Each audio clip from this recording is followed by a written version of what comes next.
All right, it's about 6:15 a.m. here in Seoul.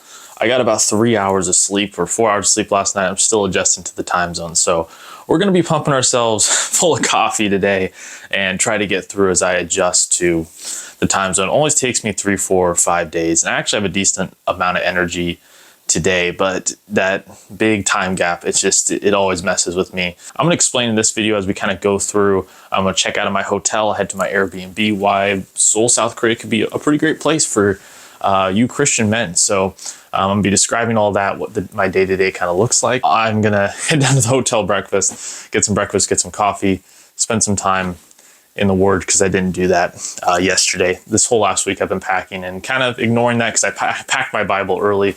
And yeah, when you're on the move and going and all that stuff, you can't forget this. You can't neglect, being in your Bible, praying, spending a lot of time doing that. So, because it can easily fall to the wayside. So you always got to stay disciplined with that. That has to be number one when you're traveling, to keep you grounded when you don't have the rest of your support system in place. So I'm going to do some of that, going to get really regimented and disciplined with that here in Korea. I hope to get a lot of reading in. You can say you're thinking about it, you're praying about it, or you're listening to theology podcasts, but nothing replaces just prayer, quiet time, reading scripture. You can't replace that. So you got to stay grounded in that. All right. So currently I'm on a quest to find a place to get some coffee. Like I said, their Chaseok is going on. As I mentioned earlier video, it's their Thanksgiving essentially. And there's a lot of people who are not in at work. So all the coffee shops are open really late. I did get some at the hotel breakfast, but I was going to talk about essentially why South Korea is a good place for Christian men. And number one, it would be South Korea is a decently Christian country, especially for Asia. So you think about Asia, especially East Asia, Japan, China, Southeast Asia, these are not very Christian places. The Philippines has is heavily Catholic, so maybe a good place for some of you guys. But 35% of the population in Korea is Christian, and the ones that are, in my experience, are very much practicing. Yeah, 35% of the country is Christian. It's majority Protestant Christian. So if that's your faith direction, then that's a good fit for you there. Like I said, a lot of people I come across who seem to be pretty committed to the faith. So especially compared to secular parts of the United States or Europe, for example. I'm from the west coast of the United States. It's pretty secular there. And Korea doesn't feel any less or more Christian than the western part of the United States. So that's a big plus right there. A lot of churches, big church communities here in Seoul and Busan. It's not that hard to get plugged in my opinion, to one of these places. I've done it. A lot of times they've never seen foreigners at a lot of the churches, especially if you don't go to the popular big ones and you kind of go to the ones more outside the tourist areas. They'll have never seen like a random white American guy show up to their church. So it's very, very interesting.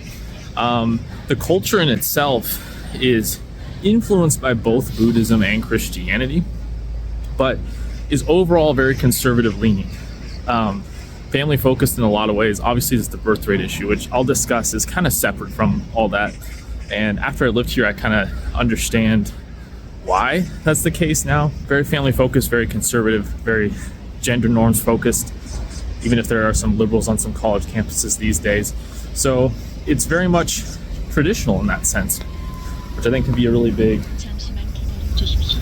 benefit for a lot of you guys. Now, if you're from like the southern United States or something, or the Midwest, which is heavily religious, you might go, this feels more secular.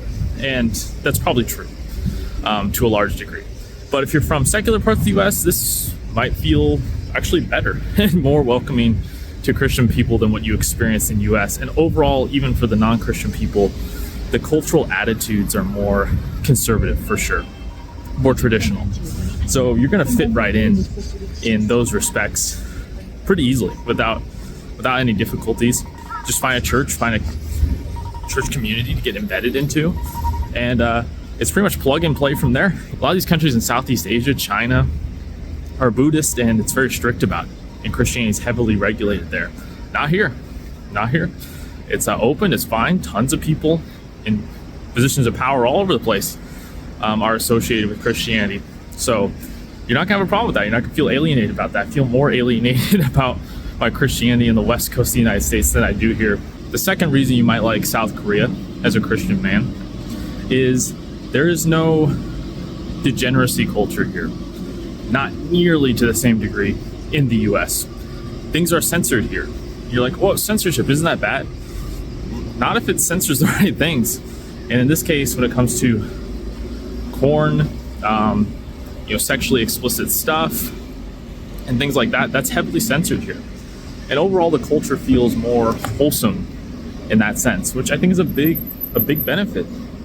You see what they give in Netflix TV shows, like promoting weird stuff to kids, and what they show kids in the US, right? Trying to indoctrinate them at an early age. It's scary stuff. It doesn't really fly here. Really nice attitude to have. I tell people in Korea about the stuff that's kind of tolerated in the US, and their mind's kind of blown. They don't understand how that could even be possible. We did finally hunt down some coffee.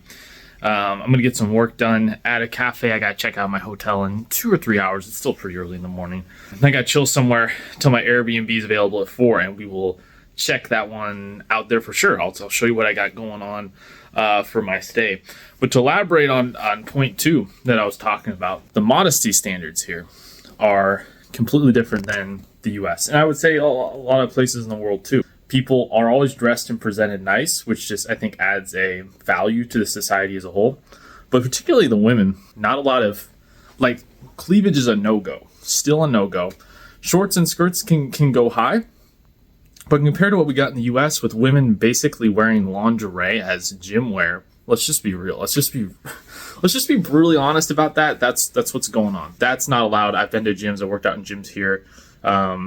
Most women's gym outfits here in Korea are like more modest than what American women just kind of wear out in general.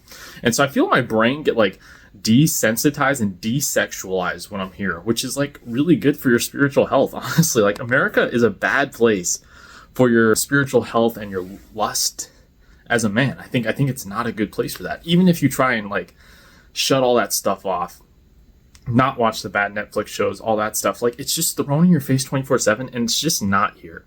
Not to the same degree. It's just very, very socially looked down upon for women to dress scantily or to be revealing in really any sort of way. All right, time to find something to eat. I think I'm gonna go to a cutlet place or the fried rice place. Oh my gosh. And we're gonna pick up something to eat here.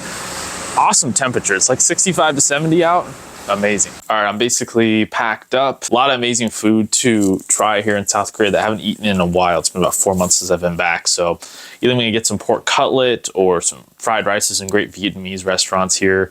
Another great aspect of Seoul, it's got all the amazing like Asian cuisines in one place. You can get Japanese, you can get Thai, you can get Vietnamese, you can get Chinese, Korean style Chinese, you can get, and everything in between. So there's just a lot of good variety here for Eastern food in general. What's also awesome is I can go to any of these restaurants and it'll probably cost me anywhere between 9,000 to 14 to 15,000 Korean won. And so that's about $7 to $10 probably for like a full meal, soup, service, good quality service, sit down, good atmosphere, not fast food slop, high quality ingredients. It's really kind of unmatched in the US when that would be mostly like a $30 experience. So gonna go do that, and then gotta take all my bags, get into the Airbnb, and then I'll check in with you guys there. All right, I've settled into my Airbnb. I was gonna record this last night, but I was so dead tired. It was just not happening. This is the Airbnb we've got going on for the stay. It's pretty spacious. I splurged a little bit on rent for this trip. You can totally do Korea living on $1,500, $2,000 a month. I think that's possible. You're not going to have like a giant luxurious apartment, but you're going to have a fairly decent lifestyle in a pretty cool urban center. You will get a lot more if you go live in Busan. You could even do a whole lot more. It's $2,000 a month, but it's really spacious, especially for Korea, where the standards are apartments are just not that big. So we've got a pretty good kitchen here in the background. There's even a loft up here. Do you want me to take you guys? Let's see. So you head up to the loft. It's really, really small. I've got some boxes and crap up there, but with a really low ceiling. That's very common in Korea to have a little sleeping place like that. So there's a little tiny little loft up there. But we've got a kitchen back here with a washer, and then a full-on like bedroom here with the, I'm not fully unpacked yet, with a closet, and then a nice little guest room, like office here as well. Probably do some video filming and shooting here. So I got my laptop set up there, and then a nice little hallway that leads out of the apartment. Yeah, that's the setup, in a nice little living room here with the TV. A really amazing view. This is a great Airbnb. I've stayed in this one before. Looks out, you can see the city, you can see the subway. It's got an amazing skyline at night. But back to the reasons why living in Korea could be great for a Christian man. And point 3, I'm going to say, is the dating. And I'll do more extensive videos on this, but actually the dating in South Korea for Christian men can be pretty good. Now, it's not going to be a situation where you just show up and you're going to have women falling at your feet wanting to be with you. No. You're going to have to bring some value. This is not other regions of the world where the dating scene is easier, but I think the key with South Korea is quality over quantity.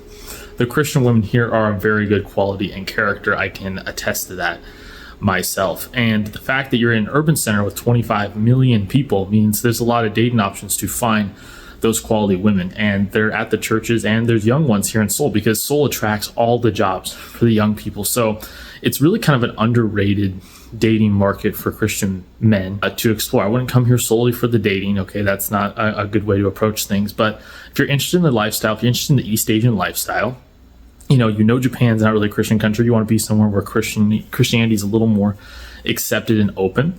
That's always fascinated you. You're attracted to East Asian women. I think this is a great place to kind of start, learn the culture, learn a little bit of the language, and that will go a long way. And just start getting connected through people, social groups. There's a lot of young people here, and there's a decent amount of expats in places like Hongdae and Itaewon in Seoul that you can start getting connected through. But start going to churches. There's a lot of churches that just have tons of young people at them that you can meet, talk to, and tons of amazing, fit, feminine, traditional women who, a lot of them are open to dating Western guys or guys who are American.